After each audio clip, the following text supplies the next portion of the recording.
বন্ধুরা, আজকের এই ভিডিওতে স্বাগতম আপনাদের সবাইকে। প্রথম পর্বে আমরা দেখেছিলাম কিভাবে অসাধারণ শিল্পী জুবিন জুবলী তাদের বন্ধুত্ব সংগ্রাম আর সঙ্গীতের যাত্রা কিভাবে শুরু হয়েছিল।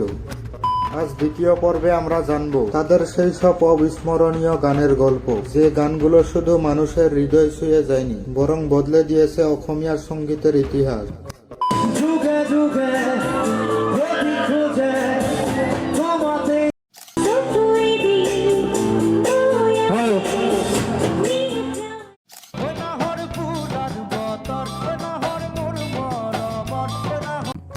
কেন আজও নতুন প্রজন্ম তাদের আইকন মনে করে? কেন এতদিন পরেও তাদের জনপ্রিয়তা একটু কমেনি? চলুন শুরু করা যাক জুবিন ও জুবলীর কালজয়ী অধ্যায় দ্বিতীয় পর্ব।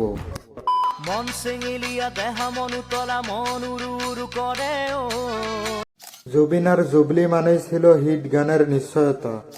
মন সংসালা মন পখিলা মন পখি হয় রে ও 90-এর শেষের দিক থেকে শুরু করে 2000 সালের শুরুর সময় আসামের প্রায় প্রতিটি ঘরে, প্রতিটি উৎসবে, প্রতিটি আনন্দের মুহূর্তে বাজত তাদের গান।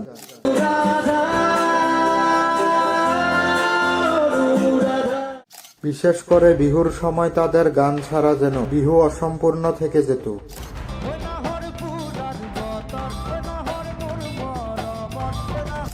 তে বাজিছে ধুলোর সাপন তে যত আউকি জুনমুন অমুখাতে তুমি সালে জানা তুমি সুলে।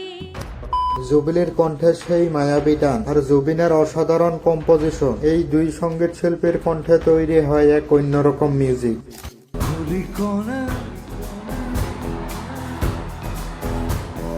এই গানটা শুরু হলে মানুষ বুঝতো যে এটা জুবিন জুবলীর সৃষ্টি, আর সেই কারণে আজও তাদের গান মানুষের মুখে মুখে ফেরে। ভুলি কলা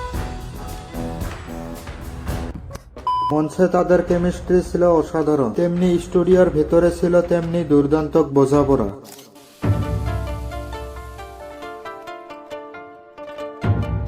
শোনা যায় জুবিন গার্গ স্টুডিওতে ছিলেন অত্যন্ত পারফেকশনিস্ট।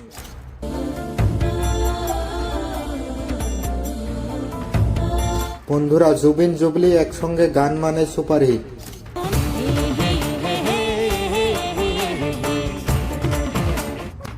বন্ধুরা, এবার আসি তাদের কিছু জনপ্রিয় রোমান্টিক গান। মেজিরে জুইর কাষতে তোকে মেরি বুকুৰে নাচিকায় চাঙলে।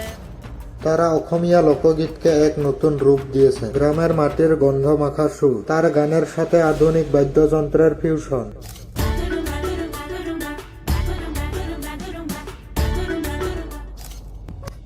যখন জুবলী বড়ুয়া জুবিনের কোনো পরিচালনা করা গান ধরে, তখন মনে হয় পুরনো ঐতিহাসিক যেন নতুন প্রাণ ফিরে পেয়েছে। তাদের এই ফিউশন শুধু আসামে নয়, অসমীয়া সঙ্গীতকে পৌঁছে দিয়েছে বিশ্ব দরবারে।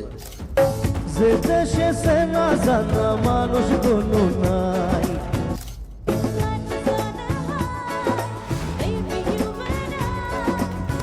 বন্ধুরা, জুবিন এবং জুবলী একসঙ্গে ডুয়েট করা গান, আপনার কোন গানটি বেশি পছন্দ? কমেন্ট করে অবশ্যই জানাবেন। আরো পার্ট 3 পেতে চ্যানেলটি সাবস্ক্রাইব করবেন। দেখা হবে পরবর্তী ভিডিওতে। ততক্ষণে ভালো থাকুন, সুস্থ থাকুন, ধন্যবাদ।